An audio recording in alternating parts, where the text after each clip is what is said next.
It's Ricki from the Ricki and Brando Show on The Arch, and joining us, coming to town this weekend, we've got Tyler Florence from the Food Network. Hello there. Hi, Ricki. How are you? I am great. It is so cool to talk to you. Yeah, good to talk to you, too. I can't wait. We were just in St. Louis for the Great Food Truck Race at the end of May, and we had the best time. It's such a great city. I love St. Louis. I'm totally addicted. So since you're coming to town for the Taste of St. Louis this weekend, what are you going to be featuring or showing us? Well, so we just published our 12th cookbook called Inside the Test Kitchen, and we're really excited about the book itself because it's a world of discovery. Like, I've been cooking professionally for over 30 years, and the idea of we haven't learned everything, and even sometimes asking the hard questions over things that seem somewhat simple, like what actually makes the best hamburger. If you look at a lot of restaurants right now, they're starting to highlight a specific grind or a proprietary grind or a mix of different cuts. We actually ate an entire cow for the sake of the book, right? Wow. Not an entire cow, but we had bits and pieces of just every cut. Like we made a burger out of 100% tongue. We made a burger out of oxtail and beef cheek and trotter, but shank. And we tried to come up with like what the actual best possible grind was. And we went through probably 40 or 50, not kidding, 50 different combinations of a little bit of this, a little bit of that.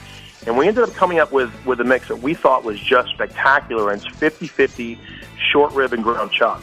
Wow. Right. So if you go to a grocery store and you see beautiful short ribs, if you ask the butcher to clean off the rib section of it if it's connected, and then take chuck one for one, right? So it's 50-50, and grind it twice. You actually have this really beautiful fat to lean ratio and also a flavor profile that we thought was just spectacular. So you literally had a cow. So we only have a cow. Yeah. So we're gonna be doing a demo on what makes the best burger, and also we invented a new way to make a hamburger bun. The hamburger bun, we invented a bread that doesn't use yeast for leavening and actually gets inoculated with carbon dioxide on the tail end.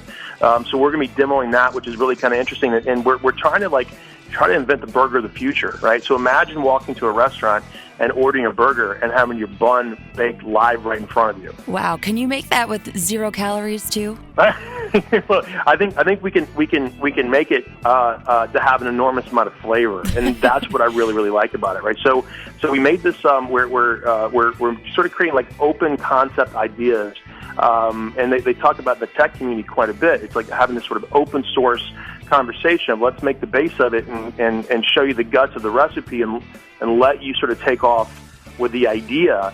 This to me, if you can really think about a bread facility, a baking facility in large scale production. Now this is not sort of a French artisanal crusty loaf of bread. This is more about a hamburger bun or a lobster roll bun or a potato bread, like really soft, quick breads, right? So we made a dough because like yeast produce carbon dioxide, and carbon dioxide produces air bubbles, which gives bread structure, right? Okay. So you see those spongy little tiny holes. That's from carbon dioxide from yeast. Carbon dioxide actually comes from a lot of places. So we actually inoculated a dough with carbon dioxide, and it proofs right in front of your eyes. And it bakes on a griddle, sort of the same style as making an English muffin, and it produces a hamburger bun. We've got it down to about 12 minutes, which I think is really great.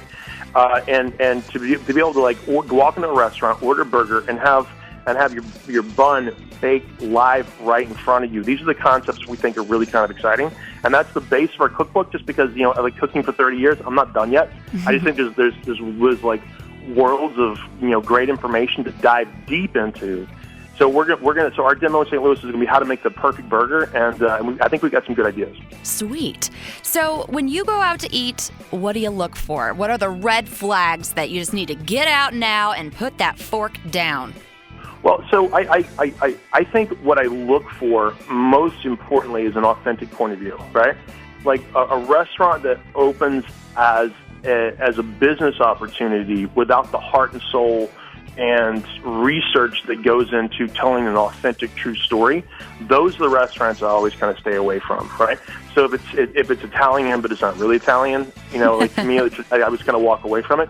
Or if it's Mexican but it's not really Mexican, like those are the things that I think always sort of like dilute my enthusiasm for a particular restaurant. But I mean, if you walk in a restaurant and the chef's trying his hardest, right, that enthusiasm goes a long way with me. But what I really, really love is a restaurant where a guy says, like, I make tacos, and I traveled to Mexico, and I learned how to make tacos in a couple of different places, and this is as authentic as it gets, and this is the real deal, and you taste it, and it's a transporting experience to some other place. That is when you've nailed the concept. Awesome. I would love to get transported somewhere by food. So if you had just one tip for us everyday cooks, what would it be? I would say keep your kitchen clean, right? And so to me, like when you walk into a space that's sort of, when you haven't like done an editorial job of just getting rid of stuff. Honestly, it's the most liberating thing in the world. Like the collection of mix-match mixing bowls that you have, or you've got this sort of collection of cook's tools, and like some are kind of beat up and some are kind of bent, and you haven't really had a chance to sort of thin it out and just really focus on things that you love to use and get tools that are the best for that particular purpose, right? And keeping your refrigerator clean, right? But when you open the refrigerator, your refrigerator should tell you what's for dinner, and if it's too full with sort of a half jar of pickles and a half jar of jam and takeout containers, it doesn't really do its purpose. It's not really a partner, right? It's just sort of like a storage unit, right? So that to me would be the biggest tip. I mean, there's a million tips I can share with people, and I enjoy doing that every day. But my most important thing is if a clean kitchen is a clean mind, and a clean mind can make great food.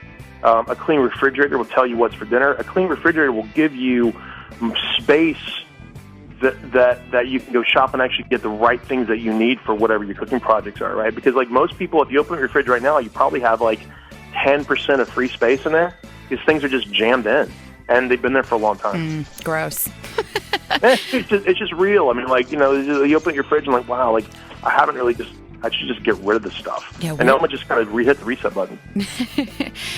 What about getting the family together for meals? I think it's super, super important. But there's the idea of that, and then there's the reality of that. We have 3 children. One's a senior in high school, and our middle son is in first grade, and our daughter is in kindergarten. And everybody has sort of their own schedule. So at least a few times a week, we just insist on just no cell phones, no nothing. Let's just sit down and cook. And our smaller children are actually getting to the age where they can sit down there for an entire meal and actually contribute with conversation, which I think is just awesome. The more you do that, the more I think the better social skills you're actually teaching your children. How to just use your imagination, listen, right? Because you learn a lot when you listen instead of talk. And then contribute when it feels like an important time to contribute. And so it's about pick up on social cues that I think are actually more important than the meal itself, to be honest with you, right? It's about the ceremony, sitting there and conducting a conversation and teaching your children how to pick up on social cues and listen, speak, and contribute. I love that. That's so great. All right, St. Louis, if you would like to see the sexiest chef alive, see him in person at the Taste of St. Louis going on this weekend. Thank you so much for being on the show with us today, Tyler. You got it, Ricki. Right on. Listen, I love St. Louis. The last time I was there, I actually took the elevator up to the top of the arch. Oh, cool! Yeah. And it's an amazing city. I can't wait to come back. St. Louis killed it with a great food truck race. Thank you so much for participating, and we'll look forward to seeing you next weekend. Great. Thank you so much. If you need a tour guide, let me know. Wink, wink. You got it. Sure. Thanks so much. He's like, yeah, right. Take care. Thank you so much.